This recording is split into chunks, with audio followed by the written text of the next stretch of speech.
Oke, Assalamualaikum warahmatullahi wabarakatuh. Waalaikumsalam warahmatullahi Pagi wabarakatuh. ini kita belajar kembali bersama dengan Ustadz Herman. Kita membahas tentang rahmatan lil alamin, Islam rahmatan lil alamin.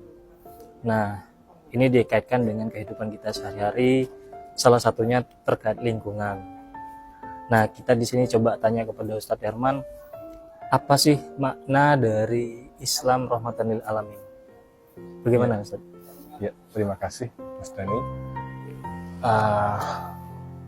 Ini topik yang sedang hangat ya, bulan-bulan ini terutama berkaitan tentang lingkungan, terutama kalau kita mengambil perspektif agama dan lingkungan ya. Dan di Islam sendiri ada topik yang sering disinggung ya, mengambil dari Al-Qur'an, wa ma arsalnaka illa rahmatan lil alamin, bahwa Rasul diutus itu dalam rangka menjadi rahmat bagi seluruh alam. Nah, seluruh alam artinya bukan hanya untuk manusia menjadi rahmat, tetapi untuk lingkungan itu menjadi rahmat.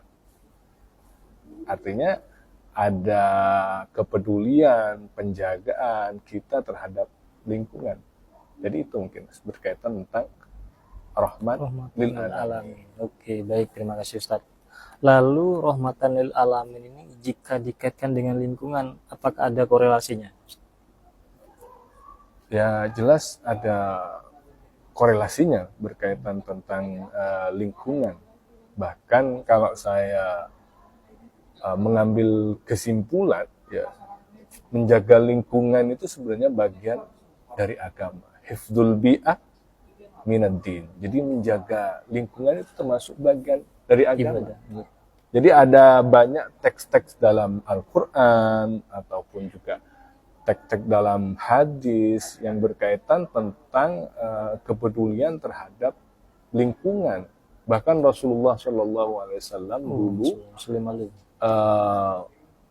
di zaman perang saja, ya, di masa-masa perang itu juga sangat memperhatikan lingkungan. Tidak boleh di situ merusak lingkungan, membabi buta atau menebang pohon secara membabi buta.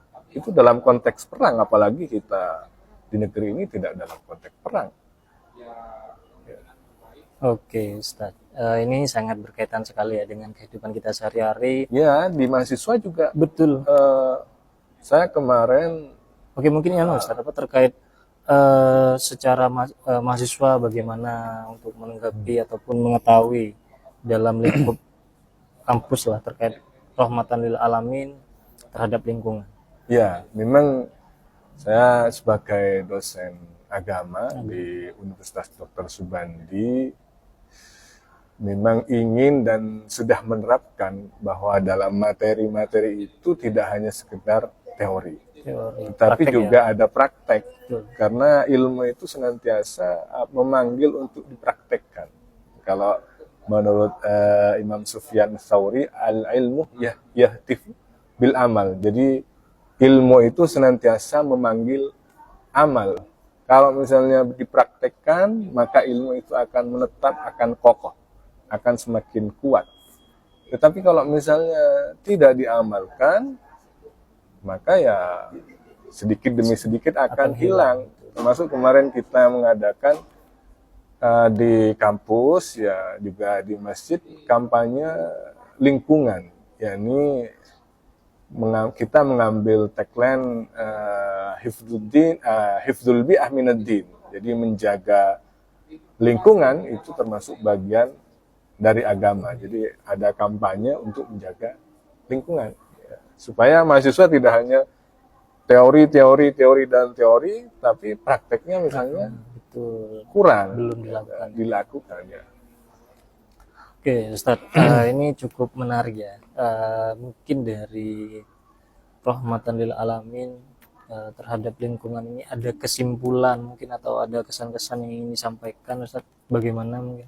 Ya. Jadi kesimpulannya berkaitan tentang Islam rahmatan lil alamin, tentang agama dan lingkungan, kita di sini bagaimana agama itu tidak hanya sekedar dijadikan teori. Misalnya Islam rahmatan lil alamin tadi, Islam rahmat bagi seluruh alam.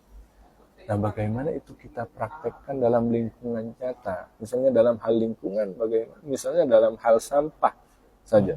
Kita jangan sampai membuang sampah sembarangan. Misalnya belum menemukan tempat sampah, kita taruh dulu di saku ataukah di tas, nunggu di situ sampai ada tempat sampah. Jangan kita berpikir karena misalnya, Jember ini atau kampus ini aman sudah ada tukang parkir, jadi kita buang sembarangan. Sembarangan, gitu ya. Misalnya masih aman, tidak seperti di Sumatera ataupun di Aceh, di situ masih aman, misalnya, sehingga membuang sampah sembarangan. Jangan, gitu. Dari hal kecil itu nanti lama-lama menjadi besar, buang sampah sembarangan, kemudian menutup aliran selokan, itu awal mula ya. Jadi jangan menyepelekan hal-hal yang kecil, ya. Dimulai dari hal yang kecil dan dimulai kita saat ini, ya. Itu mungkin. Siap, terima kasih Ustadz. Dan saya sendiri adalah salah satu orang kalau membuang sampah atau beli makanan ya kita taruh di saku dulu sampai menemukan tempat sampah baru kita buang. Itu bagus. Itu ya. Oke, terima kasih Ustadz. Semoga ini juga menjadikan ilmu untuk kita semua. Amin. Untuk saya pribadi juga. Ya. Saya akhiri. Wassalamualaikum warahmatullahi wabarakatuh. Waalaikumsalam warahmatullahi wabarakatuh.